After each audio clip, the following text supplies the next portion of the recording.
In the previous episode of my China vlog, I visited the city of Chengdu in Sichuan province.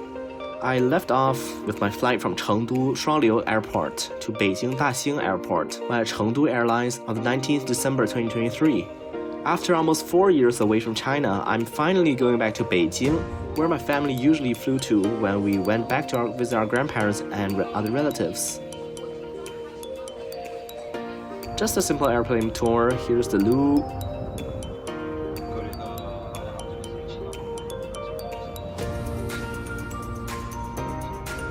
I like this little lemon fragrance ornament.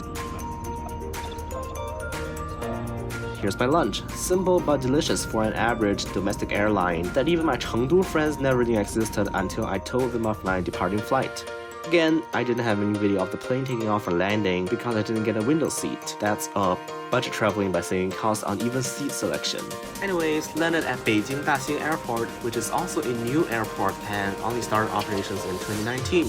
I always used Beijing Capital Airport, which was closer to the city, while Daxing Airport was at the city's southern edge. Like, literally more than 2/3 of the airport, including the airport metro station, is actually located in Langfang city of Hebei province, but nowhere as far as Luton is from London.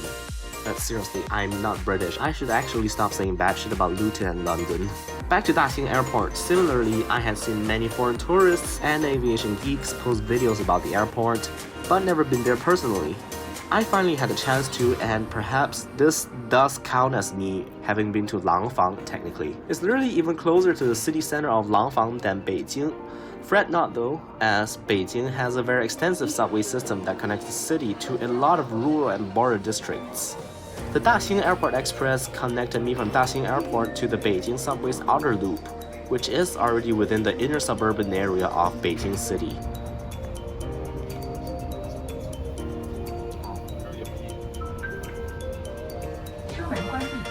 A huge portion of the express is above ground, and I enjoyed taking in the views of the city's outer suburbs covered in white snow.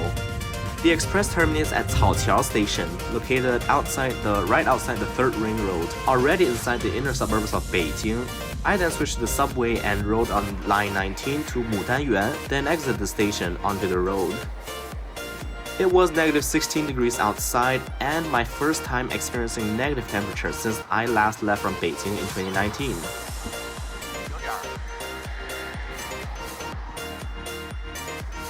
The cold is my natural habitat, and I was more than delighted to be able to return after having no choice but to live in the year-long summer heat of Singapore for 4 years with only one vacation in a place that's even hotter, the deserts of UAE. Then I took the taxi to my grandparents' place and I just rested for a day. The next day I went on a mission to the supermarket. Guys, I'm in Beijing and look at this.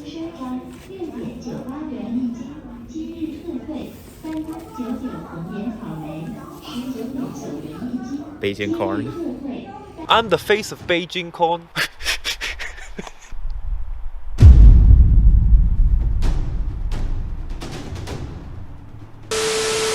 Here's what the streets of Beijing's outer suburbs look like on a normal winter night.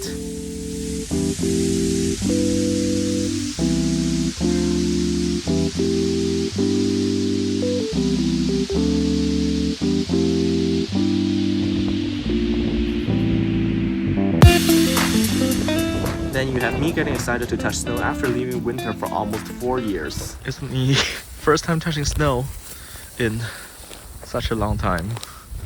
It's not much, but it's nostalgia. Yay! Next day at noon, there's this park blanketed in snow. Like it's negative 14 degrees Celsius. Whew. So much snow. And I'm walking on it. Like I haven't seen this much snow in 4 years or stepped on so much snow. Wow, it's beautiful.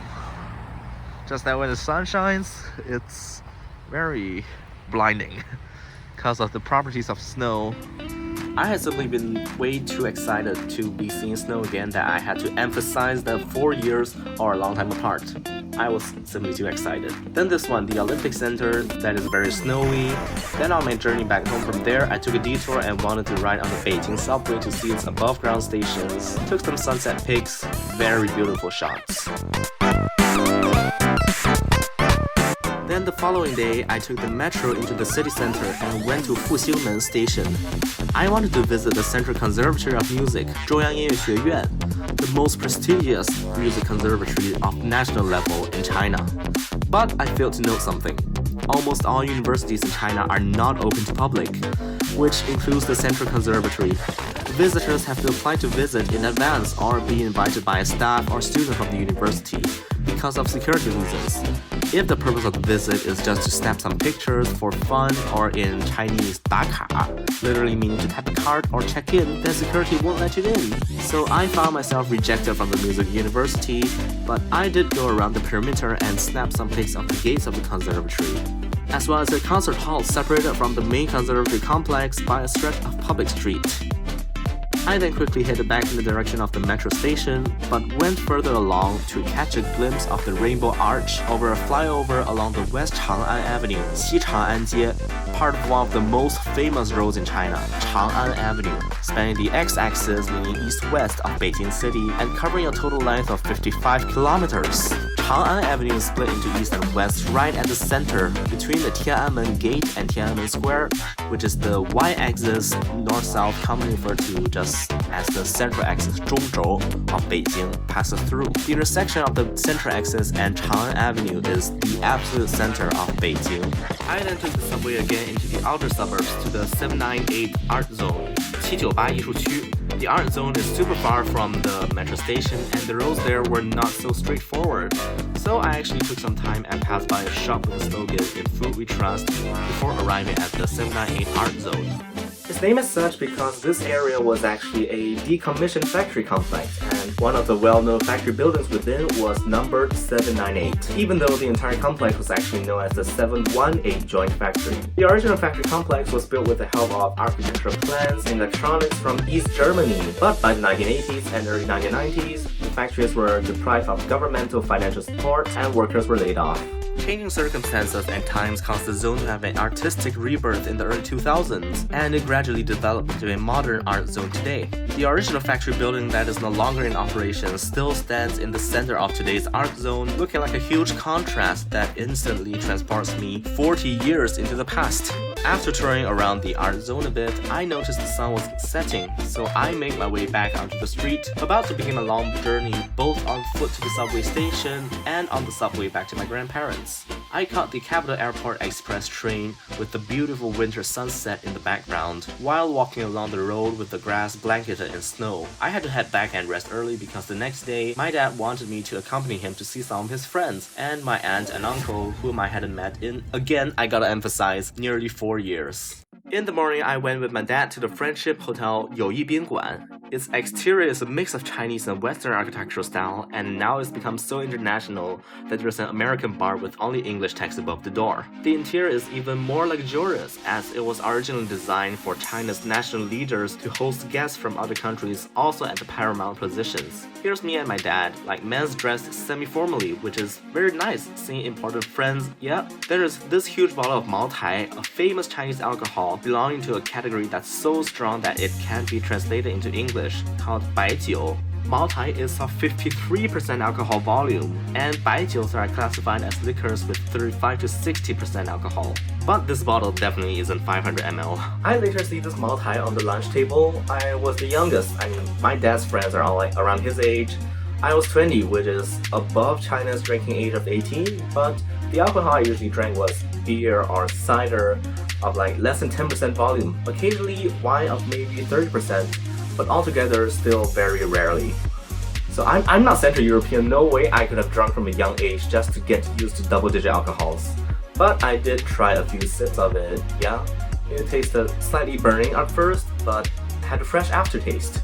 that I can't translate. The baijiu glass is really small as compared to European beer glasses, and like I had no more than 1.5 glasses. So a baijiu glass of even smaller capacity than the European shot glass. Like the shot glass is 4.4 centiliters, while a baijiu glass is only like a third of that, 1.5 centiliters. For real, the math isn't that hard. 1 centiliter is 10 millimeters. Go do the conversion to whatever ounces yourselves, American viewers.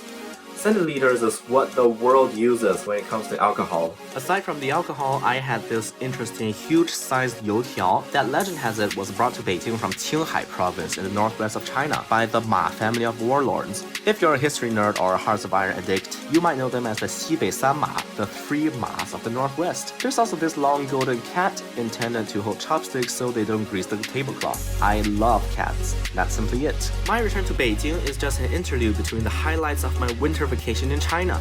The next day, 24 December, my aunt is taking me on an adventure somewhere else, outside Beijing. This is an experience like none other, as China is filled with places and activities that I can't see or do in Singapore. I'm going to Chongli, a ski town in Zhangjiakou City that's neighboring Beijing and the co-host city for the 2022 Winter Olympics. Stay tuned for my next video.